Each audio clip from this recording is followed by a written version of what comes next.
नमस्ते ji, this is doctor Gurmeet and welcome back to cures and recovery. तो आज मैं बात करने जा रही हूँ कुछ ऐसे फियर्स और एंग्जाइटीज़ के बारे में जो लॉकडाउन और सोशल डिस्टेंसिंग के चलते जनरल पब्लिक में बहुत ही उभर कर आ रहे हैं। मुझे पिछले कुछ दिनों में बहुत ही ऐसे मैसेजेस आ रहे हैं, मुझे कॉल्स आ रहे हैं, मुझसे ऐसे प्रश्न पूछे जा रहे हैं मेरे रिलेटिव्स के द्वारा, मेरे पेशेंट्स के द्वारा, मेरे फैमिली मेम्बर्स, सबके मन में एक डाउट आता है जब वे कुछ सिम्टम से सफ़र करते हैं। जैसे कि अगर वो ख़रीदारी करके घर पे आते हैं तो उनको लगता है कि मेरे थ्रोट में एक हल्का सा इरिटेशन हो रहा है, तो उनका तुरंत मुझे मैसेज आया कि ये थ्रोट में इरिटेशन हो रहा है। वे बाहर से घर पे आए हैं तो कहीं ये कोविड-19 का सिम्टम तो नहीं है। अगर किसी को हल्के से चेस्ट में हैवीनेस हो गई है, मे बी बिकॉज़ उनके ईटिंग रूटीन्स अपसेट हैं, तो उनके मन में एकदम एक एंग्ज़ाइटी आई, एक प्रश्न उभरा कि कहीं मुझे कोविड-19 का इन्फेक्शन तो नहीं हो गया है। तो ऐसे एंग्ज़ाइटीज़ और फ़ियर से मेरे जैसे डॉक्टर्स भी नहीं बचे हैं, क्योंकि कल जब मैंने चाय के साथ एक I had something very chilled from the refrigerator, तो immediately I had some mucus formation in the throat. तो वो म्यूकस के कारण मेरे मन में एक डाउट आया कि ये इन्फेक्शन तो नहीं हुआ है। तो दिस एंग्ज़ाइटी, ये डर आना, ये एंग्ज़ाइटी आना, क्योंकि अनसर्टेनिटी इतना है, तो it's a normal emotion. Anxiety एक नॉर्मल इमोशन है जो हमें सिचुएशन को अच्छे से सॉल्व आउट करने में हेल्प करता है। पर अगर यह एंग्ज़ाइटी आपको हर छोटे से छोटे सिम्टम में फ़ील होती है और आप इस एंग्ज़ाइटी से बाहर नहीं आ पाते हैं, तो you should take care of it.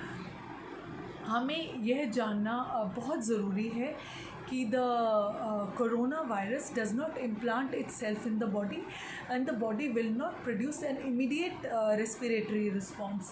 तो जब ये वायरस आपके अंदर आता है तो बॉडी इमीडिएट सिम्टम्स नहीं प्रोड्यूस करती है। तो ऐसा नहीं होएगा कि आप अभी मार्केट से आए हैं और आते ही आपको सिम्टम्स आएँ। तो बहुत ज़रूरी है कि आप कोरोना वायरस की डिज़ीज़ के सिम्टम्स से अपडेटेड रहें। आप इस बीमारी की पूरी जानकारी रखें ताकि आपको एंग्ज़ाइटी नहीं फ़ील हो, आपको डर नहीं आए मन में। और दूसरा जो एंग्ज़ाइटी का कारण मैंने देखा है लोगों में, दैट इज़ न्यूज़। जो लोग कॉन्स्टेंटली अपडेटेड रहना चाहते हैं every few hours with the news, जब वो देखते हैं about the increasing death toll और about the increasing spread of infection, so they feel quite anxious and they go into a depressive mood। तो अगर आप हाइपर एंशियस है तो बहुत ज़रूरी है कि आप हर थोड़े टाइम बाद न्यूज़ नहीं देखें। Don't overload yourself with the news, keep your facts cleared. कोई भी व्हाट्सएप पे या मैसेजेस आते हैं तो उनके लॉजिकल रहिए और उनका फैक्ट्स वेरीफाई करिए उनको विश्वास करने से पहले। तीसरी बात यह है कि मैंने पोटेशियम और फॉस्फोरस के सप्लीमेंट्स बहुत प्रिस्क्राइब किए हैं उन लोगों को जो एंग्शियस और डिप्रेसिव मूड में जाते हैं, और मुझे ही बहुत ही अच्छे रिज़ल्ट्स मिले हैं उनको लेके।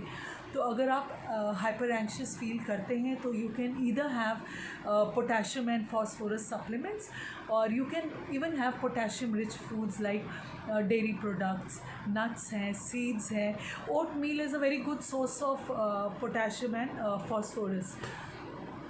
तो ये जो कुछ फियर्स हैं, फियर ऑफ गेटिंग सिक है, fear of making someone vulnerable sick है, फियर ऑफ फाइनेंशियल रूइंस है, फीलिंग ऑफ आइसोलेशन है, लोनलीनेस है, इनुनाई है, बोर्डम है। तो आइसोलेशन के लिए आप क्या कर सकते हैं? Social visualisation is the key. You can use creative methods to get in touch with your friends online. और ये कुछ टिप्स हैं जो आप फॉलो कर सकते हैं अपने एंग्जाइटी लेवल्स को कम करने के लिए। So stay safe and be blessed, keep praying for everyone. Thank you.